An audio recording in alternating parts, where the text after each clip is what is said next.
अनंत कोटी ब्रह्मांड नायक महाराजाधिराज योगीराज परब्रह्म सच्चिदानंद भक्त प्रतिपालक शेगाव निवासी समर्थ सद्गुरु श्री गजानन महाराज की जय।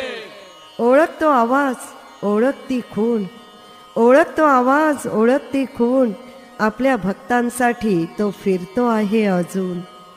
त्याला उगम नव्हता, त्याला उगम नव्हता, त्याला अंत नाही, तो त्रैलोक्याचा स्वामी नुसता संत नाही। त्याचे स्मरण कर, त्याचे स्मरण कर, देहभान विसरून तो हळुवार येईल आणि कानात जाईल सांगून। ओम गजानन नमो नमः, श्री गजानन नमो नमः, जय गजानन नमो नमः, गुरु गजानन नमो नमः।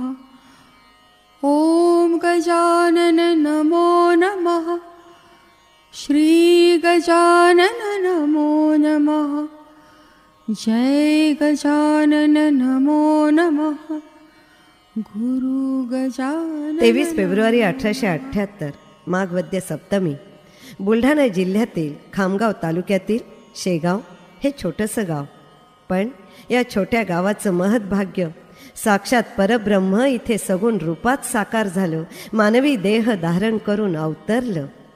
लोकांनी त्यांना नाव दिलं गजानन। या वराडाच्या भूमीची पुण्याईच काही वेगळी, अनेक महान संतांनी हिच्या कुशीत जन्म घेतला। ती वराडाची पावनभूमी संत श्री गजानन महाराजांच्या चरण स्पर्शाने पुन्हा एकदा धन्य झाली। त्यांच्या दिव्यत्वाच्या तेजस्पर्शाने झळाळून उठली, गणगण गणात बोतेच्या मंत्र गजरात रंगली आणि भक्तिरसात चिंब भिजली। 8 सप्टेंबर 1910 ऋषी पंचमी या दिवशी श्री गजानन महाराजांनी शेगाव येथे संजीवन समाधी घेतली। 1878 ते 1910 या 32 वर्षांच्या काळात त्यांनी शेगाव येथे जे अलौकिक चमत्कार केले त्यापैकी काही चमत्कारांचं वर्णन ज्या ग्रंथात केलं आहे तो ओवीबद्ध ग्रंथ म्हणजेच श्री गजानन विजय ग्रंथ। हरिभक्त परायण संतकवी श्री दासगणू महाराज यांनी या ग्रंथाची रचना केली। दासगणू महाराज म्हणजे आधुनिक महिपतीचे अवतार समजले जातात। अत्यंत प्रभावी, रसाळ, प्रासादिक, अंतःकरणाला भिडणारी, भक्तिरसाने ओथंबलेली, लहानांपासून मोठ्यांपर्यंत सर्वांना सहज समजणारी अशी दासगणू महाराजांची लेखन शैली। याच शैलीतून श्री गजानन विजय ग्रंथ साकार झाला। तो दिवस होता चैत्र शुद्ध प्रतिपदा शके 1861। दासगणू महाराज कुठेही न थांबता रोज एक एक अध्याय सांगत आणि त्यांचे शिष्य ते लिहून घेत। रोज एक अध्याय याप्रमाणे सलग 21 दिवसात त्यांनी हा ग्रंथ पूर्ण केला। हा सुद्धा श्री गजानन महाराजांचा चमत्कारच आहे। रोज एक अध्याय याप्रमाणे वाचन करता करता संपूर्ण ग्रंथ मला मुखोद्गत झाला, ही श्री गजानन महाराजांची कृपा। या ग्रंथाचं पारायण करणं म्हणजे एक आनंदानुभव असतो। पारायण कशासाठी करावं? भौतिक परायणता सुटावी आणि मन भक्ती परायण व्हावं, जगाला चिकटलेलं मन परमात्मा चिंतनात रमावं, यासाठी पोथीचं पारायण करावं।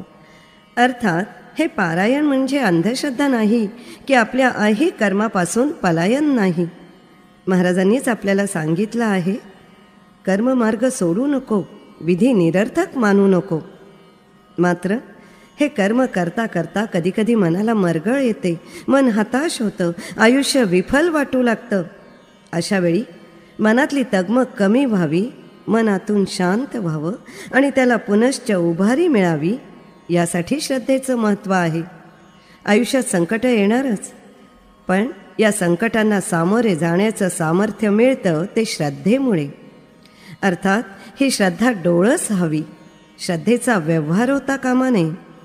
महाराजांनी आपल्याला सांगितलंय, साधू कोण संत कोण हे पाहावे शोधून, दांभिकांच्या नादी जाणं कदापिही लागू नये। या संपूर्ण पोथीत श्री गजानन महाराजांनी आपल्याला अनेक मौलिक संदेश दिले आहेत, जे आयुष्य जगताना आपल्याला मार्गदर्शक ठरतील. समर्थ सद्गुरू श्री गजानन महाराजांना आणि संत कवी श्री दासगणू महाराजांना शिरसाष्टांग नमस्कार करून आणि त्यांचे शुभाशीर्वाद घेऊन मी सौ विद्या उनवणे पडवळ माझी सेवा महाराजांच्या चरणी रुजू करत आहे. समर्थ सद्गुरू श्री गजानन महाराज की जय. गजाननाया करी आवाहन आसनस्थ भावे.